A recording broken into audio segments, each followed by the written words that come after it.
We're back here on the Lynne Hayes-Freeland Show. Okay, so I've got my workout in, or at least I have some ideas of what I need to do as I go into 2018. But that's only part of it, because what you eat is the other part of it. Here to kind of talk me through some of that is one of my favorite chefs, Claudy Pierre. How are you? I'm good, thank you. How are you? I'm great, thanks. You know, that doesn't mean anything about all the other chefs that are my favorite chefs. Just let me say that for the record. One of your favorite chefs. You go, there you go. So welcome back. It's been about a year, yeah. Yeah, so what's been happening? A little bit of everything, really. I've been teaching. I teach 5 days a week with youth places, so shout out to youth places. We have over 10 communities that we service.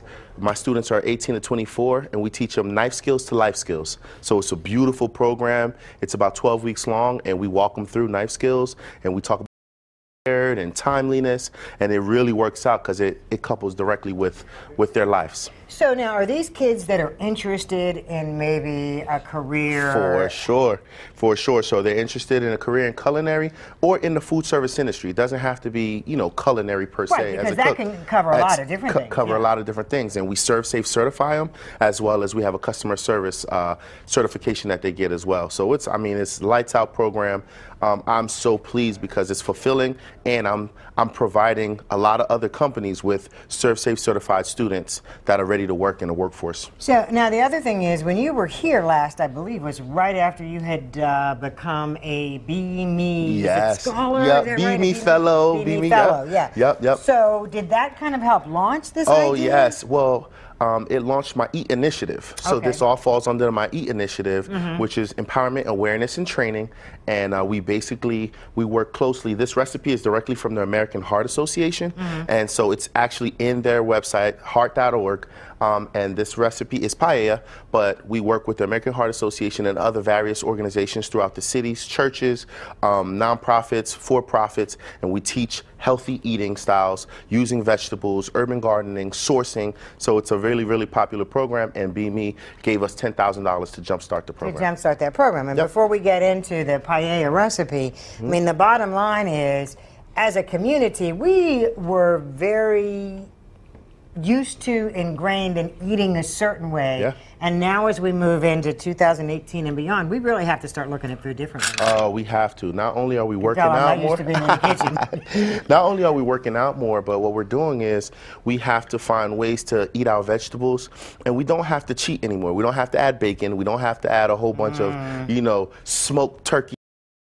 We can eat fresh veggies, add a little and make it really flavorful, and everyone can love it. We can do it together as a community, and we learning how to grow things in our neighborhoods or on our windowsills, as well as really just coming together and sourcing, learning how to go to farmers markets, learning how to buy, and it doesn't have to break the bank. That's the biggest thing with a lot of the EAT initiative. And you know, and that's probably a misconception, because for a long time, do fresh, so we're just going to do fast food.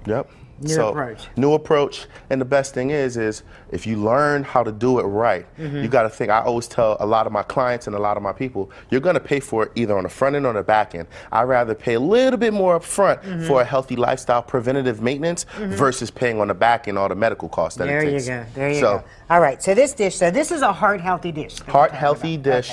American Heart Association is actually in their recipe booklet. It's a beautiful program, and it's paella. I chose paella because this is one of the oldest recipes. People have been doing it forever. Everyone wants to claim it, but it originally started in Valencia in eastern Spain, one of the biggest ports in the Mediterranean. And so the biggest thing with that is it's a community dish. You know, I brought out my cast iron skillets, and people would eat it with their wooden spoons. It's all good. I'm gonna start cooking the second we say it. And they use their wooden spoons, and people will come and they would make a big pan. They use rice. They really are big producers of rice, and they would always add chicken, but they always added, you know, fresh veggies, onions, peas, peppers, whatever it was that they had, they would add it to it, and it was like for lunch. They made a big pan, and everyone would eat it for lunch. And that was the farmers that did that, and it just translates into almost every every community. So that's one of the reasons why I like it, because I'm all about the community right now. All right, let's get started. Okay, so first thing is, of course, I got my cast iron skillets. Of course, they stay hot longer. And then I already have all my mise en place, which is everything ready and in its place. Oh, you're what? Mise en place. Mise en place. Okay. Yeah, so it's all my ingredients ready and in its place. So just let's kind of talk through. So we have chicken breast. We have some chicken breast. It's already marinated, salt, pepper, a little bit of garlic, and then I have some julienne onion, julienne peppers, just some regular cherry tomatoes, peas, little fresh garlics, and then here I got spices. I always tell people,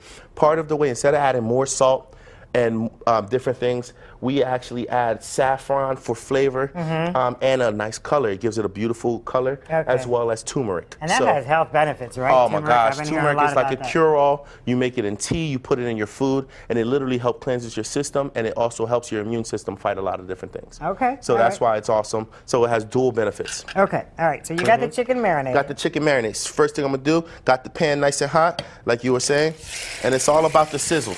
You know what I mean? That's what we want. That's what we want. We want that. And then you want it to, you can smell the garlic. I was just going to say, is there garlic in there? Yes, there is. Okay, all right. And I love my garlic. And you know, my family's from the islands, so we make dishes like this all the time.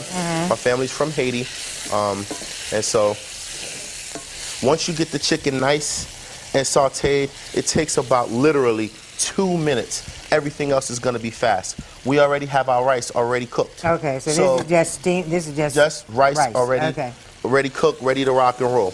Now we take once we get the chicken 3/4 of the way done. Okay, so not all the way. Not all the way done. You want it to be nice and juicy. You don't want to get all the juices out of it. We get the chicken 3/4 of the way done, and then we take it out. So once we got about 3 more seconds, I wanted to tell you too, we have a project coming up, speaking of community, and the project is going to be on Wiley Avenue, right in the Hill District. And it's a community project. I'm going to use my students as some of the workforce development, economic development. We're going to have a little urban garden. We're going to be doing a lot of dishes like this on the menu. Really? Yep. So when you say a project, what does that mean? It's a restaurant. It's going to be a full-service restaurant where people can come and hang out and have a good time and eat. But we're also going to be doing a lot of the EAT initiative and the educational piece to it. So we're talking now in 2018. 2018. We're trying to get it. We're trying to make it happen before the end of the first quarter. But you know, pray for me. All right. All right. Here's what we'll do. Yeah. You'll come back on the show when you're ready to open it. All right. Because I don't know about you all, but I won't remember. So now, chicken is almost ready. Okay. So, and now that the pan was nice and hot, I'm going to take the chicken. I'm actually going to. You're going to take it out of the pan? Take it right out of the pan. Okay. Now what that did is it also flavors that pan, all that fond is at the bottom of the. Yes, it is. Right. And it gave the chicken a nice color. And then we're going to keep it moving. Okay, here's what we're going to do. We're going to take a commercial break. Okay. We'll pick it up right there. So we take the chicken out of the pan. Don't go away. We'll be right back. We're going to continue this because I'm eating some of this. And don't forget, this will all be on our website at kdka.com. Perfect.